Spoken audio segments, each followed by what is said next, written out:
Muy bien, pues llegamos al artículo 7, que es el núcleo duro de la norma, el régimen sancionador y prohibitivo. La sola inclusión en el catálogo de una especie despliega la prohibición genérica y absoluta que paraliza cualquier aprovechamiento. Queda prohibida la posesión, el transporte, el tráfico y el comercio, incluido el internacional de ejemplares vivos, y de cualquier propágulo capaz de reproducirse. En el trabajo de campo ahí va a haber dos mandatos esenciales. El primero, obvio, prohíbe la introducción en el medio natural. Y el segundo, que es la clave de la gestión activa, los ejemplares extraídos de la naturaleza no pueden ser devueltos. Bueno, es decir, si un pescador captura un siluro o atrapa un mapache, ¿vale?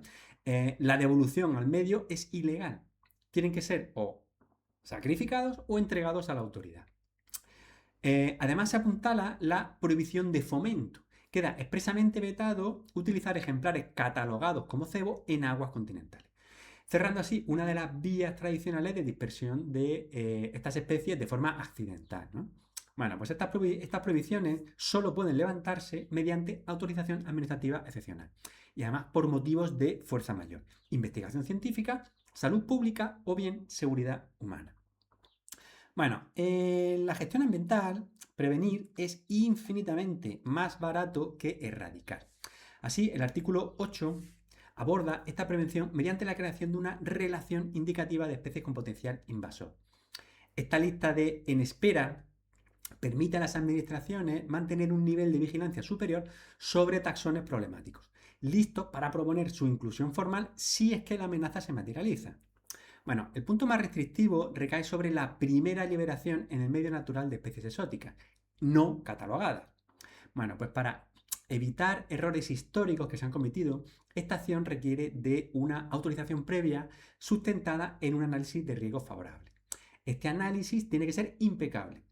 Especie va a tener que medir matemáticamente la probabilidad de un escape accidental, el riesgo de que la especie se convierta en plaga y obligará al promotor a describir las técnicas de control y liberación y erradicación, perdón, que va a aplicar en el caso de que ocurra algún desastre. Bueno, pues un detalle también a efectos competenciales importante, si esta liberación se plantea en medios que no entienden de fronteras, como por ejemplo grandes cuencas fluviales o zonas marinas, afectando a varias comunidades autónomas, la autorización va a depender del visto bueno de la Comisión Estatal del Patrimonio Natural, garantizando así una visión de estado de la prevención. Bueno, pues vamos a entrar ahora en las medidas urgentes. Y aquí el artículo 9 es el protocolo de código rojo de la norma, ¿no? Regula la respuesta ante la aparición súbita de una especie que constituya una amenaza grave inminente. Lo mejor de este artículo es que activa la respuesta de emergencia, esté la especie incluida o no en el catálogo. O sea, no hay que esperar 6 meses de burocracia para actuar si el desastre es evidente, ¿no? E inminente. Ante este escenario, la primera obligación de la autoridad detectora es informar inmediatamente a la red de alerta, activando así los mecanismos de coordinación nacional. Y paralelamente, las comunidades autónomas y la Administración General del Estado aplicarán de forma perentoria las medidas necesarias para el aislamiento y la erradicación temprana del foco. Bueno, pues esta filosofía de respuesta rápida va a ser la base de la gestión moderna de invasoras. Eliminar a los 10 primeros ejemplares de una nueva especie invasora es una laguna. En una laguna, pues va a costar unos poquitos miles de euros y además es técnicamente viable. Intentar hacerlo 5 años después, cuando la especie se ha establecido, resulta económicamente, biológicamente inasumible. ¿Vale? Es pura eficiencia en gestión de crisis. Bueno, vamos a pasar al artículo 10, que establece las reglas de juego para la erradicación de especies que estén ya establecidas. Bueno, pues dado que los recursos son limitados, la Administración debe planificar basándose en dos vectores: la gravedad de la amenaza y la viabilidad técnica de la erradicación. Un aspecto históricamente polémico que resuelve este artículo es el uso de la caza y la pesca. ¿Vale? Estas actividades se autorizan exclusivamente como métodos de gestión y control y bajo una premisa innegociable. Solo se aplican a invasoras que ya estaban introducidas antes de la promulgación de la Ley 42/2007.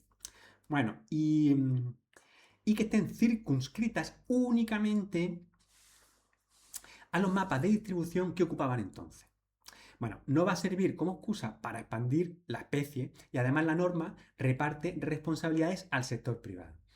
De esta forma obliga a los promotores de obras hidráulicas, constructoras, regantes, etcétera, a inspeccionar previamente los cauces.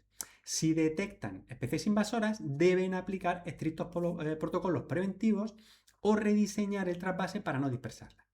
De igual modo, los titulares de fincas privadas están legalmente obligados a permitir el acceso de las autoridades ambientales para verificar y controlar cualquier foco invasor detectado en sus tierras. Muy bien, pues pasamos a la frontera y la primera barrera física contra las invasiones biológicas se regula en el artículo 11. Cuando una partida entra por un puesto de inspección, fronterizo, los inspectores veterinarios o fitosanitarios tienen el mandato de rechazar inmediatamente cualquier especie que esté catalogada. Tras la notificación, el importador dispone de un plazo improrrogable de 48 horas para decidir el destino final. O bien asume el coste de reexpedir la mercancía a su país de origen o autoriza su destrucción y eutanasia in situ. La norma también va a prever la detección accidental, es decir, cuando la invasora viaja camuflada como polizón, insectos, propágulos, etc., que en una mercancía que sí sea legal. Bueno, pues en este caso se inmoviliza toda la carga para someterla a la desinfección o, si es inviable, a su destrucción total bajo control aduanero, claro. Bueno, pues fiel al principio europeo de quien contamina paga, el decreto dictamina que absolutamente todos los gastos logísticos y operativos, incluyendo el pupilaje de 48 horas, las maniobras de eutanasia, la limpieza de contenedores o las tasas aduaneras, van a correr exclusivamente a cargo del importador infractor. Bueno, de forma paralela a las grandes mercancías comerciales, el artículo siguiente, el artículo 12, blinda el control sobre los propios ciudadanos en las terminales de viajeros de puertos y aeropuertos. Un vector de entrada que es muy peligroso por el tráfico de mascotas de tipo exótica o plantas ornamentales en el equipaje personal. Bueno, pues cuando los agentes de aduana detectan especímenes sospechosos, avisan a los inspectores veterinarios para identificar si pertenecen al catálogo. Si es así, se aplica la misma doctrina de firmeza. Rechazo inmediato, el viajero tiene igualmente 48 horas para decidir el retorno de la especie o su eutanasia. Bueno, pues a pesar de la infracción, la norma aquí de protección es clara. Durante el tiempo que los animales decomisados permanezcan en las dependencias aduaneras, la autoridad va a tener que garantizar unas condiciones óptimas de bienestar animal según el Reglamento Europeo 1/2005. Bueno, por supuesto, como ocurre en los puestos fronterizos comerciales, el viajero infractor es quien debe abonar todos los gastos de retención, custodia y eliminación del espécimen, disuadiendo así al contrabando de fauna exótica, o por lo menos intentándolo. Bueno, vamos a seguir y llegamos al artículo 13, que es breve pero pragmático. Bueno, los inspectores de aduanas y los veterinarios de frontera no son taxónomos expertos que sean capaces de distinguir a simple vista entre cientos de subespecies de Galápagos o loros exóticos, muchas de las cuales además son morfológicamente idénticas a las que son las legales. Entonces, para salvar esta brecha técnica, la ley habilita una vía de consulta directa. ¿Con quién? Pues con la Dirección General de Biodiversidad y Calidad Ambiental del Ministerio, del MITECO. Y esta unidad va a actuar como órgano experto, confirmando la identificación taxonómica de los ejemplares interceptados y asesorando sobre la gestión y el destino seguro de los mismos. Además, la norma obliga al Ministerio a asegurar que las instalaciones fronterizas cuenten con los medios y protocolos necesarios para realizar estas inspecciones de forma segura, garantizando que el tiempo de depósito, mientras se toma una decisión, no suponga un riesgo de escape del animal, lógicamente, ni vulnere la integridad de los animales custodiados. Bueno, vamos a pasar ahora a ver la red de alerta. Muy bien, pues para que la información fluya más rápido que las invasoras, pues el artículo 14 vertebra institucionalmente la red de alerta. Esta red no es un ente abstracto, sino que es un entramado operativo formado por los puntos focales de las 17 comunidades autónomas, las direcciones ministeriales de medio ambiente y, también de mucha importancia, la autoridad administrativa CITES de comercio. Bueno, el núcleo tecnológico es una oficina de coordinación alojada en el Ministerio que maneja un SIG, un sistema de información geográfico. Y esta aplicación cartografía en tiempo real los focos de invasión biológica y, en pro de la participación ciudadana, está además abierta al público. Bueno, a nivel de base, los puntos focales autonómicos tienen deberes imperativos, que, por ejemplo, deben articular sus propias redes de alerta temprana sobre el terreno y además están obligados a informar de manera instantánea a la oficina central de cualquier nuevo foco o población que detecte. Bueno, pues esta comunicación debe incluir datos de localización precisa y una valoración técnica de riesgos y, crucialmente, detallar la respuesta temprana de control o erradicación que ya se está aplicando. Muy bien, pues vamos a seguir avanzando hacia la gobernanza estructural y aquí el artículo 15 regula el diseño de las estrategias de gestión, control y posible erradicación. Al estar ante un problema de escala nacional, las estrategias no se dictan unilateralmente, sino que se consensúan entre ministerios y comunidades autónomas, aprobándose además por la alta jerarquía de la Conferencia Sectorial de Medio Ambiente y además publicándose en el Boletín Oficial del Estado. Bueno, aunque tiene un carácter formalmente orientativo para las autonomías, estas estrategias fijan los estándares técnicos de referencia. La clave de este artículo está en el establecimiento de prioridades de acción. Las estrategias tienen que volcarse primero sobre aquellas especies que suponen un mayor riesgo letal para la biodiversidad o allí donde el éxito de la erradicación sea más factible. Bueno, a efectos geográficos aquí el mandato sería claro. Se debe priorizar presupuestaria y operativamente la erradicación en entornos hipervulnerables.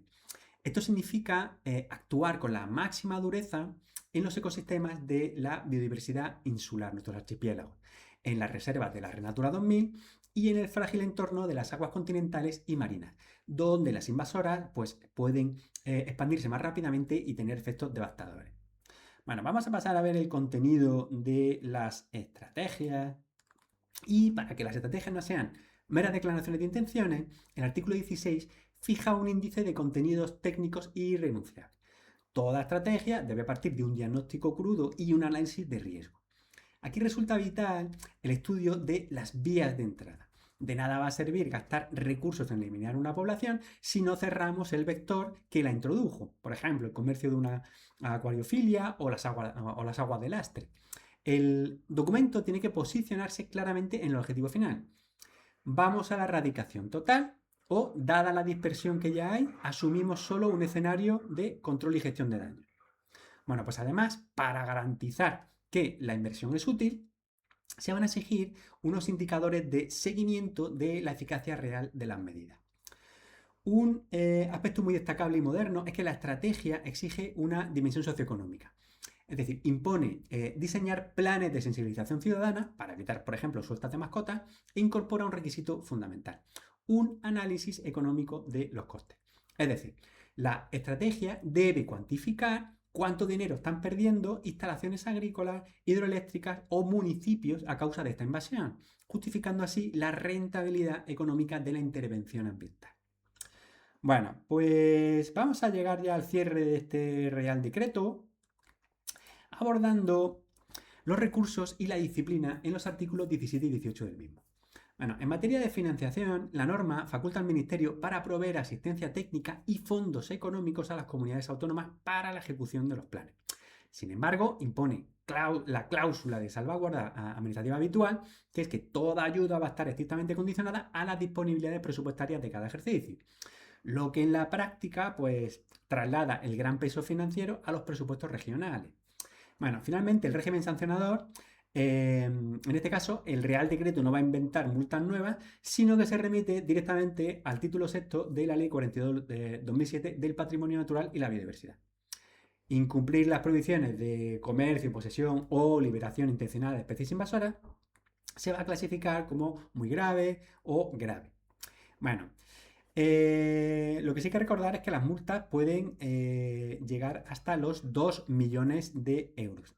Y bueno, finalmente el artículo nos avisa de que estas sanciones son independientes y además acumulables con cualquier otra penalización derivada de normas sectoriales, como las leyes de contrabando aduanero. Bueno, Y con esto ya cerramos esta revisión de este Real Decreto y espero que os haya sido de la máxima utilidad.